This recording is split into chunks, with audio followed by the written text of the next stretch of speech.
Well, there you have it, ladies and gentlemen. Good morning. Rise and shine, rise and shine. I am so excited about my guest this morning. It's really all about purpose. As he gets prepared to unmute himself and involve himself in this talk that I believe is going to just help some people to understand certain critical rules of engagement when it comes to life. Welcome to Effective Living, Troy Clarke. What's going on, sir? Oh, it's awesome. Good morning, Ricardo, and good morning to all of your listening. It's indeed a pleasure to be here with you guys. Man, listen, I've been following you for a long time. I've always respected you, and I appreciate the service that you bring to humanity. You're passionate, you're driven, you've been consistent. Tell our viewing audience a little bit about Troy Clarke before we dive into our talk. Well, Troy Clarke is just some combination of all of the decisions I have made over my life, whether they were good or whether they were bad.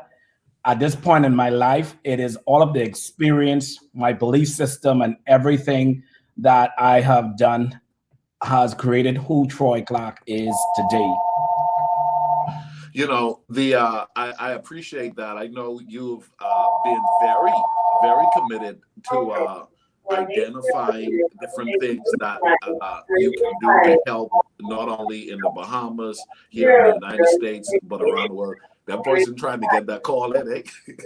Yeah, that's one of the international calls. That's one of those robocalls, actually. Yeah, And I thought I could have stopped on my cell phone, but I yeah. missed and just cut off my cell phone. No problem. No problem. But yeah, so the reality of it is man, you have made a commitment to provide value.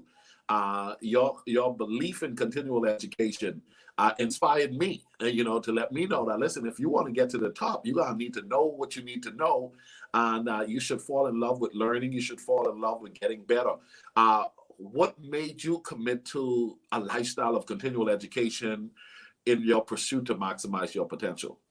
Well, what I realize is that the only thing that is constant is change. And as a result of that, I realize that I have to always be on the cutting edge of change and to be relevant and effective in your present day circumstances. You have to go back and get the information so that you can impart the knowledge that you would have received so that you can make the right set of decisions. And I really didn't want to be someone who make a decision through reaction, but I wanted to be able to respond what we call positively. And I realized that persons needed my assistance, and I cannot come to the battle with what we call 13th, 14th century weaponry or tools to serve them. That is so good. Everything is changing, and the older we get, it is easy to become outdated. You Yes. know, it is easy to become outdated. One of the things that I realize that in paying attention to you, you've made a commitment to provide service to community, to nation, and even to the world. Why?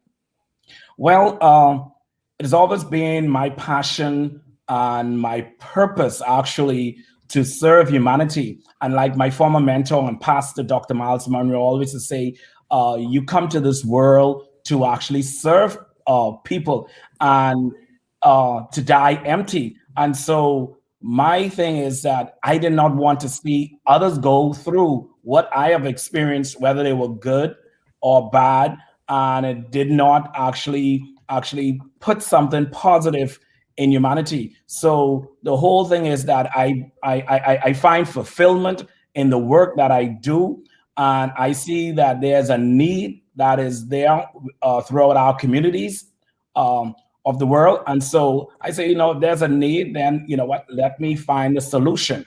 Yeah. One of the needs that you have clearly been addressing is the fact that our correctional system, not only in the Bahamas but in the region, needs a lot of work. You are an expert in that field in a huge way.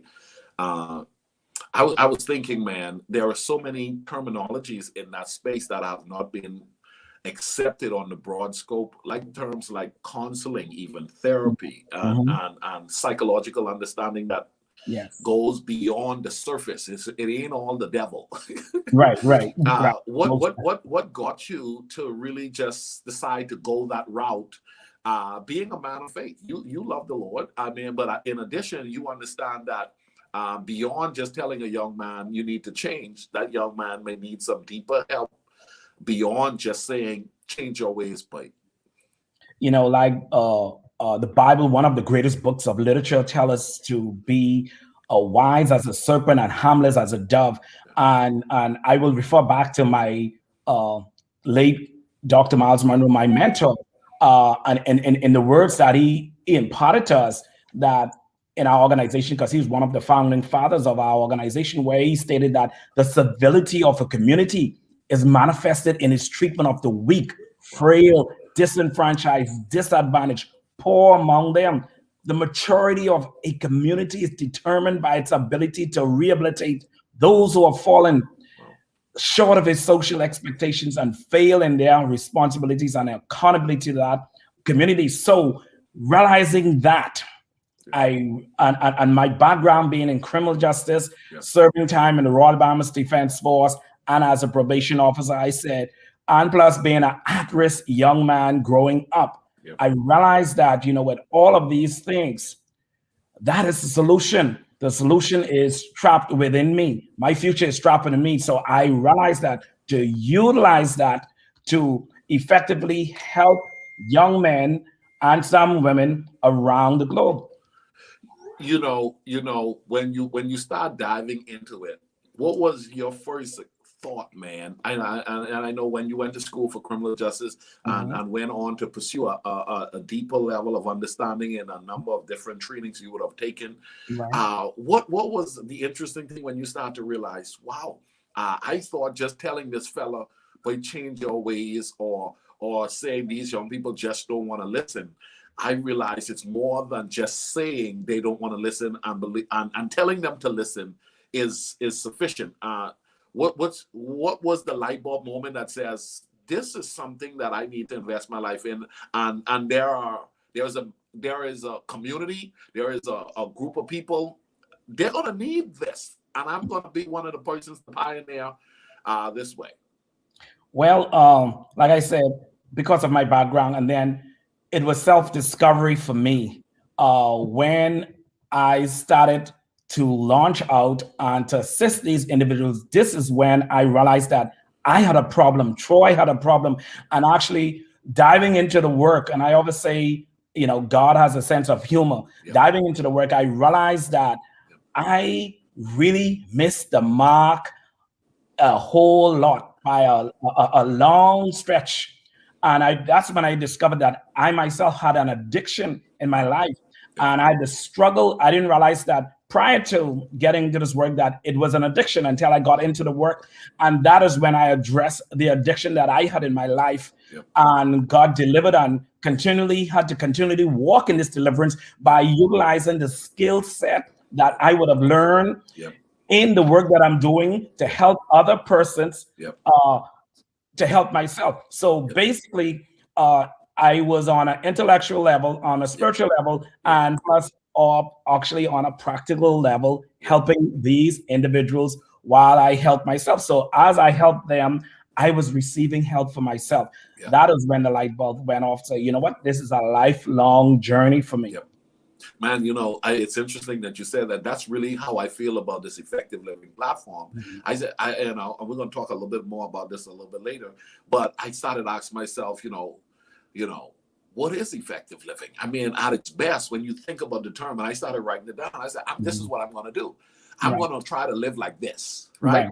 I'm going to try to live like this. And in my pursuit to live like this, I found myself like, interesting.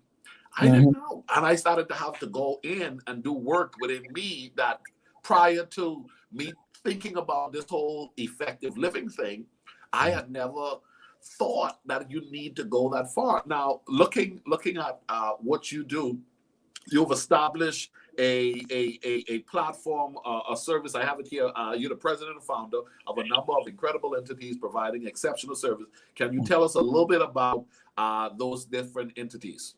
Well, those entities was birthed out of a need. First, LEAD really actually started for the purpose of providing programs to what we call post-release inmates. Yep. And when I got into the work of the post-release session and actually getting advice and wise counsel from a lot of individuals in the field, and my travel through to Cayman Islands, to North Carolina, to Project Reentry, North Carolina, I realized that the key which was missing was the pre-release component. So as a result, I had to establish a pre-release component of the program itself. And then as I grew more into the vision of LEAD, then I realized that, you know what, let's get separate entities to do the work that LEAD was called to do. And that is how I established Project Reentry Bahamas. And then subsequently that became Project Reentry Caribbean, because our focus became more than just Bahamian inmates, but we wanted to look at Caribbean inmates transitioning out of the United States back into the Caribbean to become law-abiding citizens in their various communities. And then research has shown us that 65% of the offender population suffers, or what we say, struggle with some form of substance use disorder, or they use some form of substance. And on the DSM-5 scale of mental health, addiction and substance use disorder is a brain disease. Yeah. And so we realized that LEAD is the overall organization that actually in this, and as we work in harm reduction, we realize, okay, then let's establish diversion behavioral healthcare resources and services. And because we weren't getting any funding for LEAD Institute, because it was like, man, I don't want to give you no monies for no criminals and no jailbirds. And that's how the Eagles Academy got formed, because we started looking at, you know what, the at-risk population.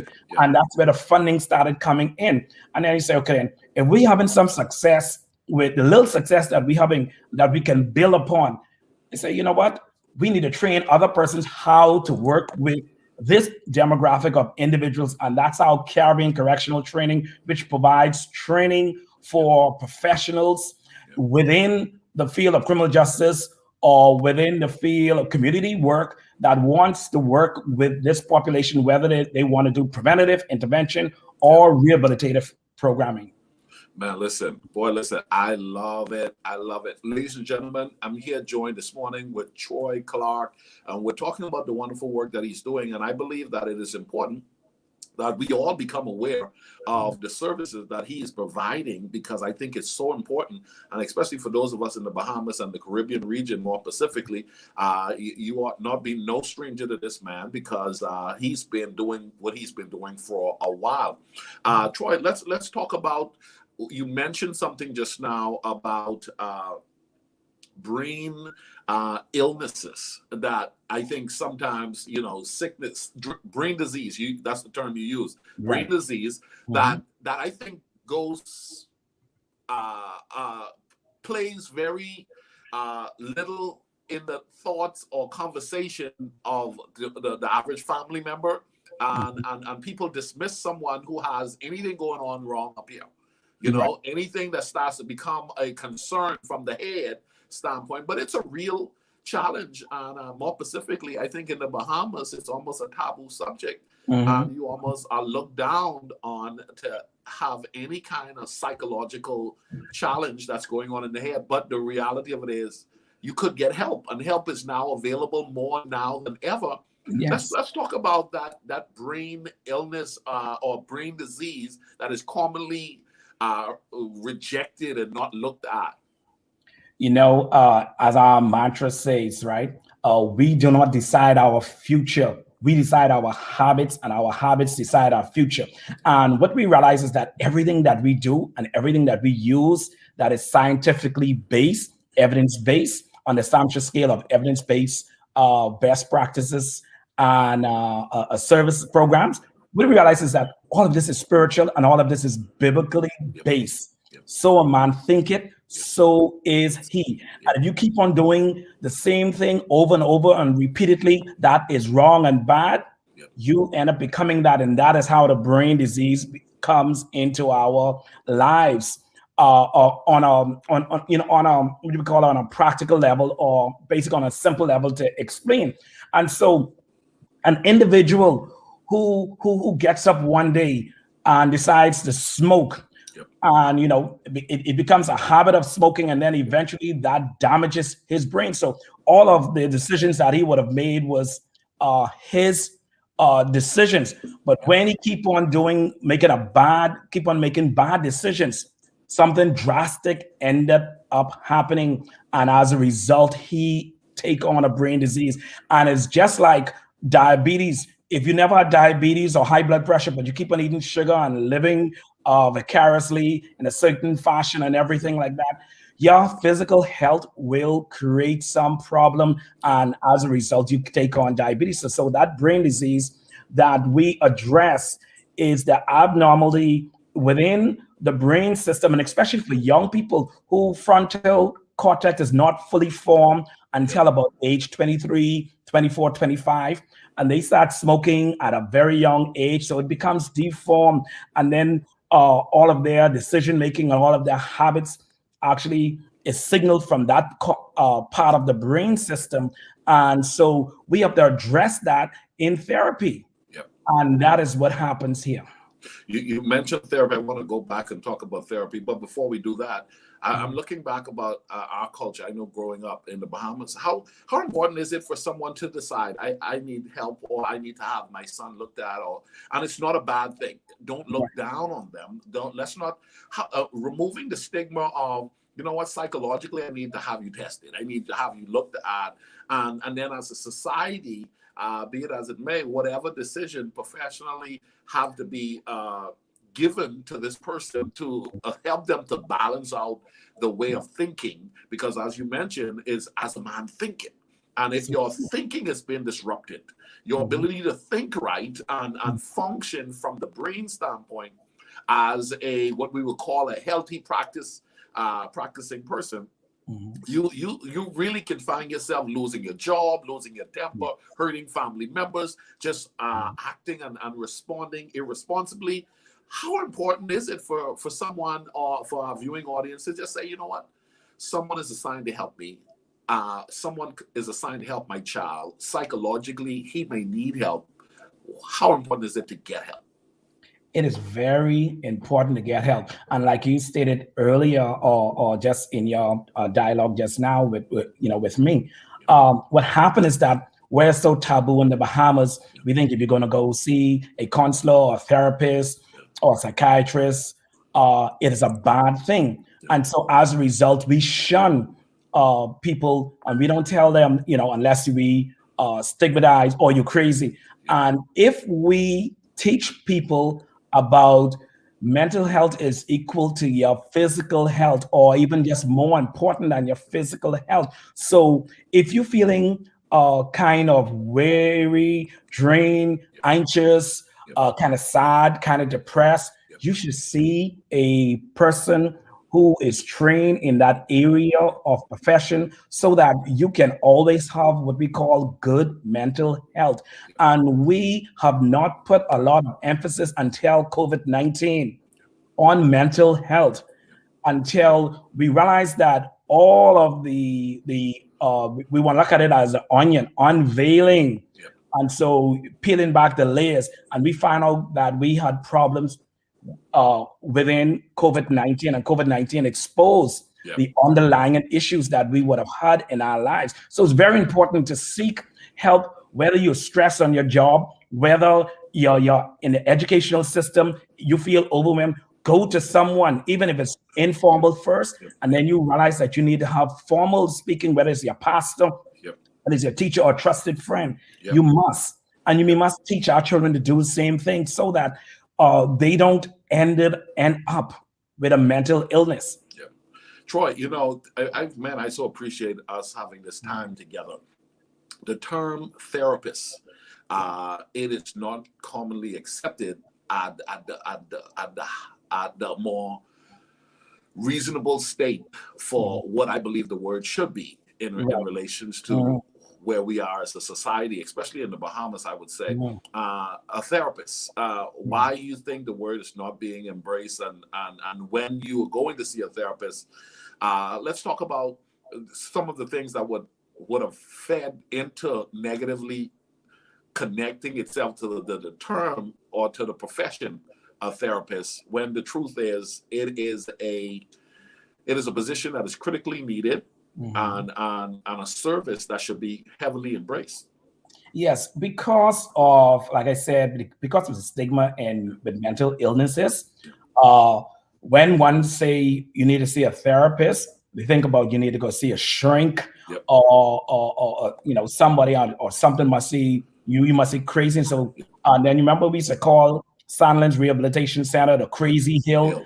So all of that stigma involved. So when you talk about going to see a therapist, that was associated with that. But now, as the services is more professionalized, and many persons are being educated and made aware that persons provide, like Lead Institute, through myself, we provide therapy. And I might don't be, let's say I'm an individual who's not a licensed therapist, but I run a system that provides therapy. Then it moves persons more into that field of getting help. And it's just like effective living. When I say the word effective living, it is not a place that you reach at a summit or a pinnacle, but it's actually a continual living, because it's a journey that you have to live through. And so as it relates to therapy and therapists, I think there's been more of an acceptance that, you know what, I need to see a therapist, because a therapist is going to help me walk through this process step by step, because now people are being made aware that that is the job of a therapist, to help you walk through your issues or help you reach the way you need to go from what you are experiencing at this time. Thank you so much for answering that. Going to prison, I have a lot of friends who went to prison and got locked up, and unfortunately just find themselves just going back in.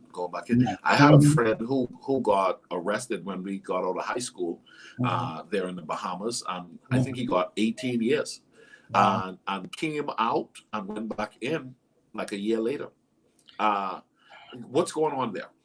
Well, that individual had become institutionalized. And what happened was that, sad to say, in a lot of our Caribbean countries, we had focused on penal institution, and we never focus on correcting the behavior. And so it's just like I tell people, if you have a physical illness, let's say you have an extreme illness like cancer, you cannot treat that cancer with an aspirin and orange juice and say, okay, go take a rest.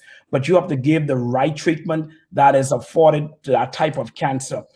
Same thing with the offender that has a brain disease, because 65% of the offender population suffers from what we call antisocial personality disorder.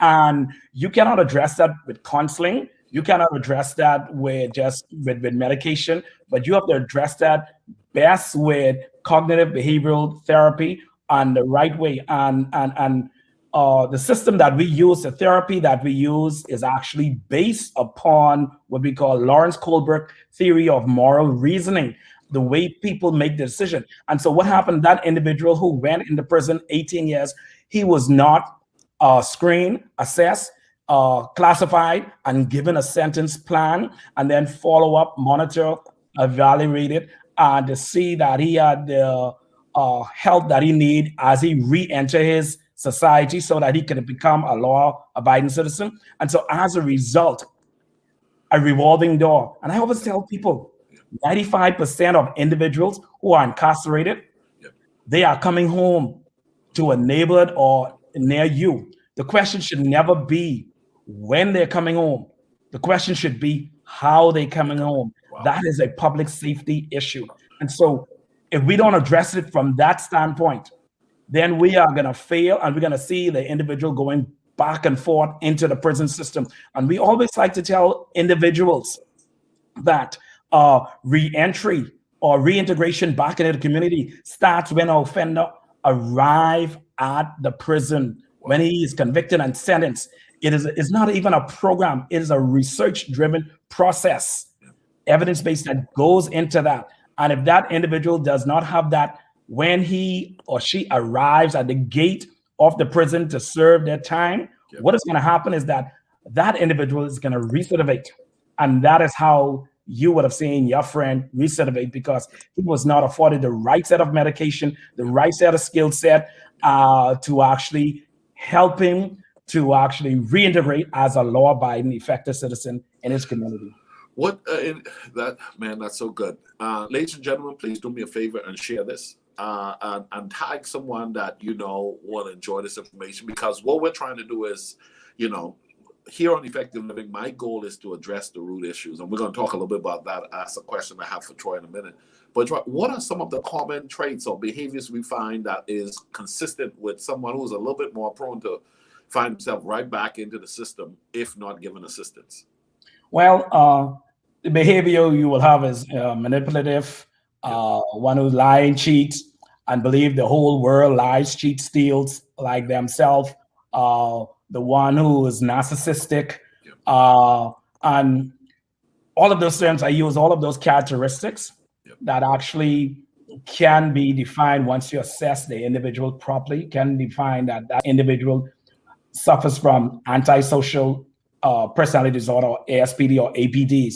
And what happened is that we are functional APDs, and your functional APDs can be your lawyers, your car salespersons, but they who can be very manipulative, who can be very narcissistic, and I forgot your politician as well. And they just do things on borderline that is not criminal. And so, but it can be morally wrong. And so as a result, they don't end up in the confines of the criminal justice system. And so individuals, they have characteristic traits like that. And how can we see those individuals? Before they were 18, and prior to that, before they were 18, these individuals would have suffered from what we call conduct disorder or opposition defiant disorder. And what we see as, oh, he was a bad little boy, he was a bad little child in school, and that wasn't addressed properly either. And so because those issues weren't addressed, they went on to graduate from what we call little jail into big jail. Big jail, It's interesting you said. I'm going to give you my scenario and I didn't go to school for this by any means, but this is how I break down who I am and where I am to this day. I can remember I grew up in a home. My sister was the smart one. I was not, and that's how it was. That's how I felt like it was labeled. And so, if my sister's watching it, she's still smart. She's brilliant. And so, I was the knucklehead boy. You know what I'm saying? The big head boy, Washington Street, Soldier Road, not paying attention at all. But I can remember not being celebrated, but actually being talked down to. Like your teachers say, you big head, you knucklehead, blah blah blah. And I found myself in the 9th grade, and one time, and it's interesting, Troy, I had this kid said something to me, and I just turned around and pop him one, right? I just popped him one, just a good pop. And the next day I was walking up the stairs, the fella said, well, you don't want to say nothing to Ricky, but Ricky will punch you in the face, but like yesterday. I was like, what did you just say? So the next 2 days later, fellow walked past me, but he should try that to me. Pop, I pop him too. Right? Before you knew it, the attention that was being given to me felt like it was a cheer on a form of a reward. I'm gonna fast forward.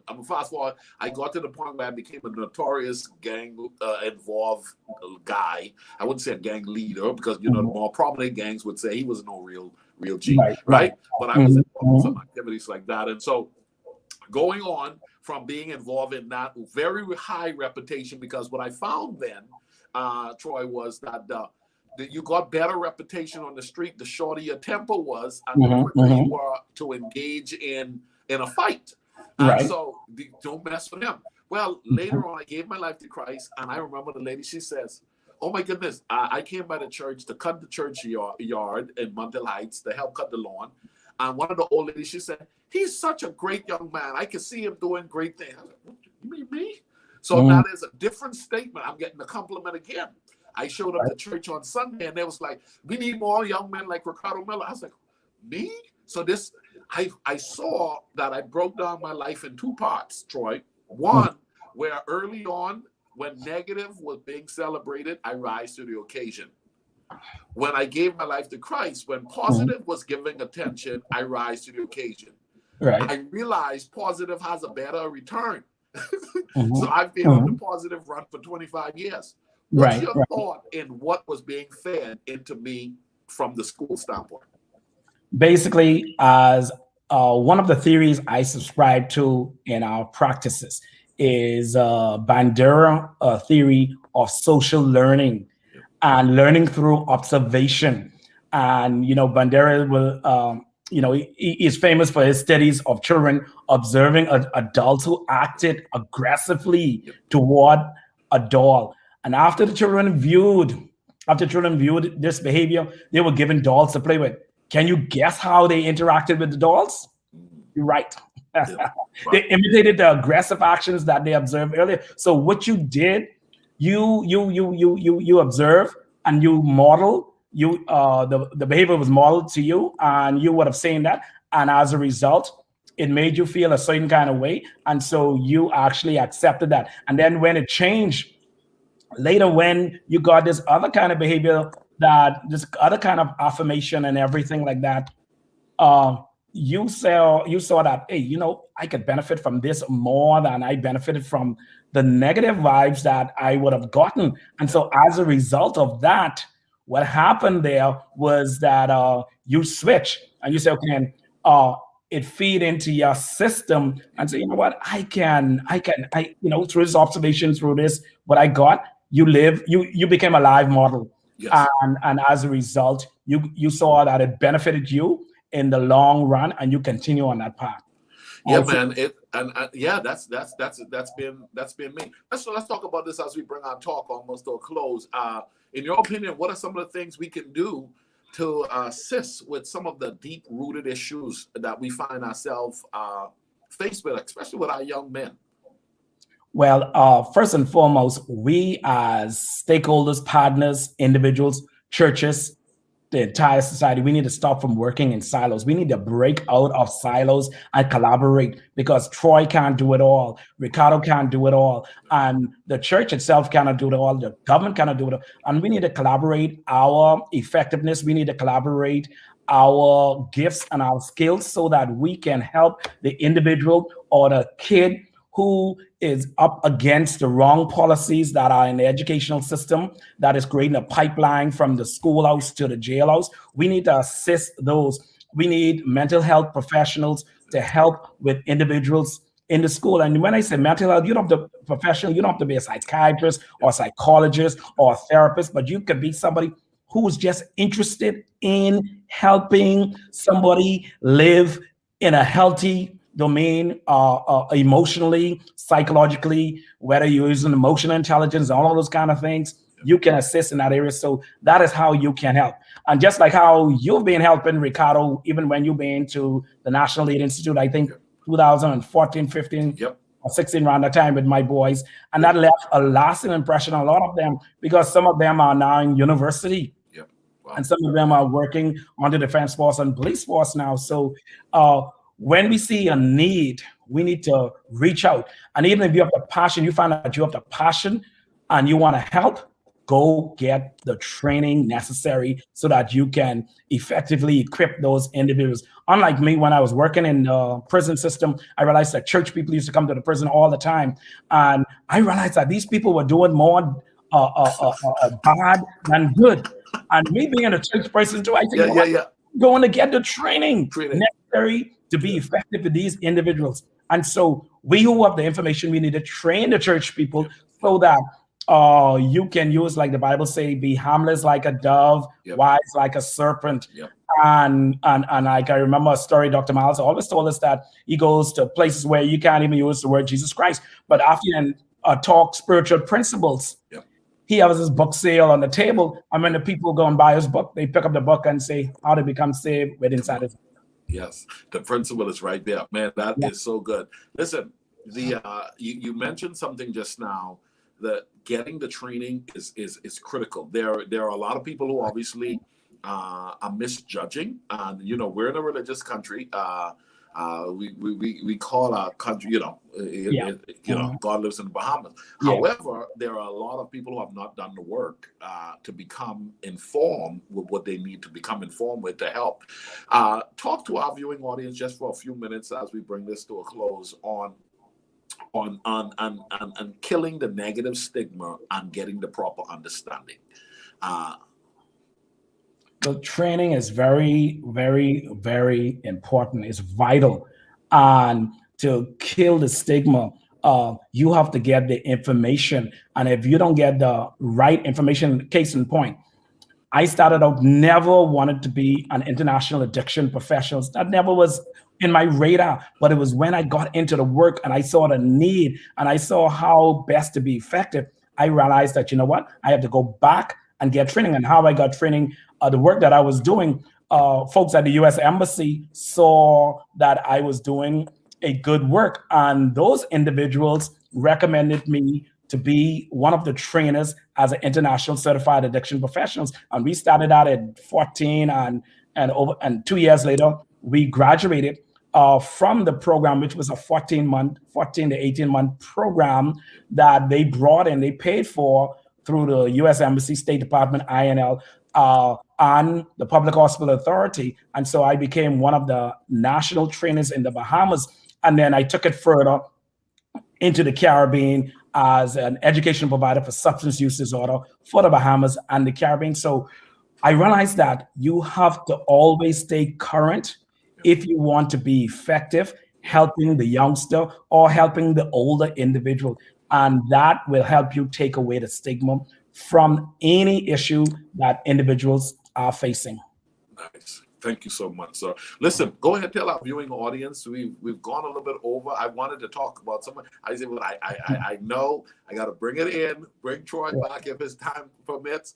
But we're going to do this again. But if those who are watching wanted to get in contact with you, wanted to learn more about the services you offer, how can they do that? Before you go, quickly tell people if there is a service with the Lead Institute that you want to highlight and you will encourage people to connect with, promote the services that you offer and tell people how to get in contact with you. Right now, we're doing group therapy, MRT, moral recognition therapy, which is a cognitive behavioral treatment program. And you can get in contact with us by the web, leadinstitute.org, or you can contact our office number at 242-602-1769, or you can contact me at 242-525-3749. And we are currently launching May 1st. We'll be launched in Freeport, Grand Bahama for substance abuse treatment in person